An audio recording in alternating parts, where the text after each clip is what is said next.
A maioria das pessoas associa as múmias à cultura egípcia e aos complexos métodos de mumificação, projetados para preencher a lacuna entre a vida e a morte, resultando na preservação do corpo.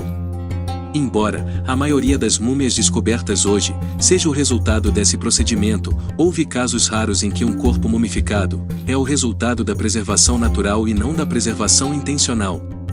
Em 2011, trabalhadores rodoviários chineses descobriram os restos mortais extremamente bem preservados de uma mulher que remonta a 700 anos da dinastia Ming.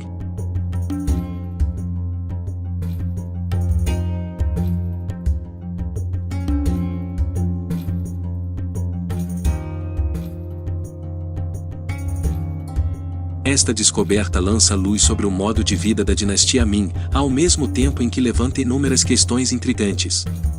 Quem era essa senhora, e como ela sobreviveu tão bem ao longo dos séculos? A descoberta da múmia chinesa foi bastante surpreendente. Trabalhadores da estrada estavam limpando a área para expandir uma estrada em Taizhou, província de Jiangsu, leste da China. Este processo exigiu muitos metros de escavação na terra. Eles estavam escavando cerca de 1,80 m abaixo da superfície, quando encontraram um item maciço e sólido. Eles imediatamente perceberam que poderia ser um grande achado, e pediram a ajuda de uma equipe de arqueólogos do Museu de Taizhou para cavar o local. Eles logo deduziram que este era um túmulo e descobriram um caixão de 3 camadas dentro. Quando os arqueólogos abriram o caixão principal, descobriram camadas de seda e linho revestidas de um líquido escuro. Eles descobriram o corpo incrivelmente preservado de uma mulher quando espiaram sob os lençóis. Seu corpo, cabelo, pele, roupas e joias estavam praticamente intactos. Suas sobrancelhas e cílios, por exemplo, ainda estavam maravilhosamente intactos. Os pesquisadores não foram capazes de determinar a idade exata do corpo. Acreditam que a senhora tenha vivido entre 1368 e 1644, durante a dinastia Ming. Isso significa que o corpo da mulher pode ter 700 anos se remontar ao início da dinastia.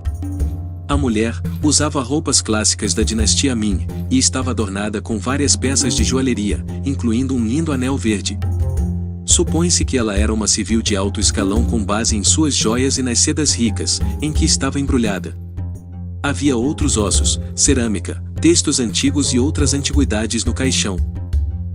No entanto, outros estudiosos acreditam que os restos mortais foram preservados, porque foram enterrados no ambiente adequado.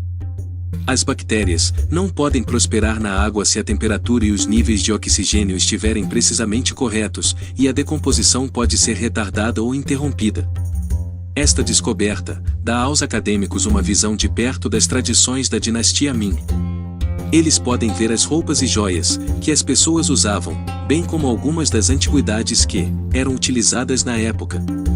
Isso pode ajudar a responder a muitas perguntas sobre os estilos de vida, tradições e atividades cotidianas das pessoas no período. Dada a importância do problema, um grupo de arqueólogos visitou a região e realizou pesquisas que levaram à descoberta de civilizações pré-históricas, final do 4º milênio a.C. e início do 3º milênio a.C. Entre 1948 e 1956, esta área foi o local de escavações científicas e arqueológicas. Durante 8 fases de escavação, foram descobertos cemitérios do 2º e 3º milênios a.C., bem como fornos de cobre.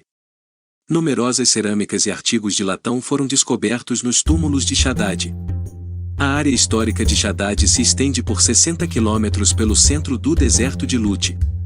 Oficinas, zonas residenciais e cemitérios fazem parte da cidade. Pesquisas arqueológicas no setor residencial Cidade dos Anões indicaram a presença de subdistritos habitados por joalheiros, artesãos e fazendeiros. Durante as fases de escavação, cerca de 800 sepulturas antigas foram descobertas. Estudos arqueológicos na Cidade dos Anões mostram que os moradores deixaram a região há 5.000 anos devido à seca e nunca mais voltaram. Mirabedin Kaboli, que supervisiona as escavações arqueológicas de Haddad, disse: após as últimas escavações, notamos que os habitantes de Haddad deixaram muitos de seus pertences em suas casas e cobriram as portas com lama.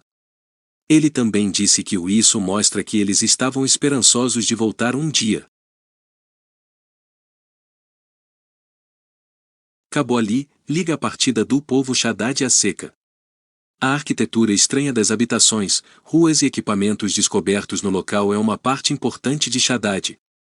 Apenas anões poderiam utilizar as paredes, teto, fornalhas, prateleiras e todo o equipamento.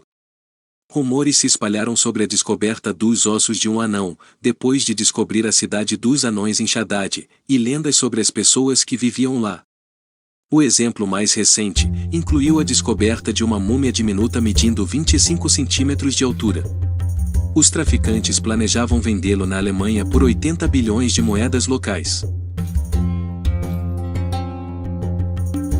Alguns arqueólogos são cautelosos e até negam que a cidade de Maconik já foi habitada por anões antigos.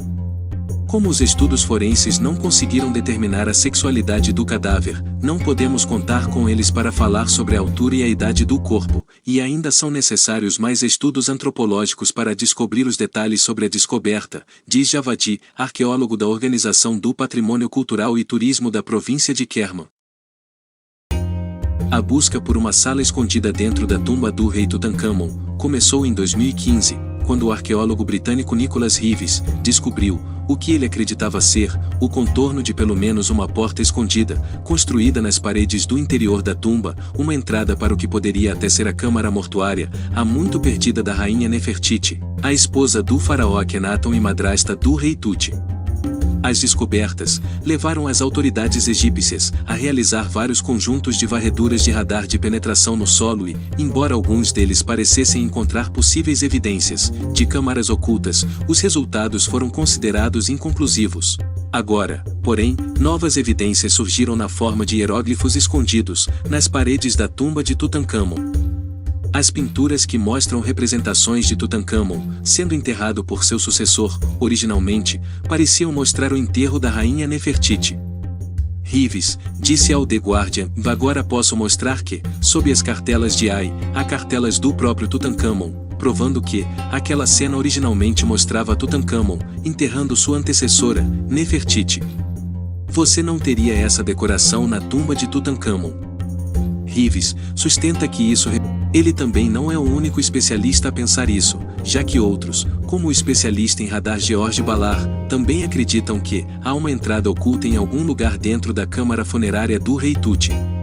Na verdade, provar que esse é o caso sem qualquer dúvida razoável, no entanto, continua sendo mais fácil dizer do que fazer.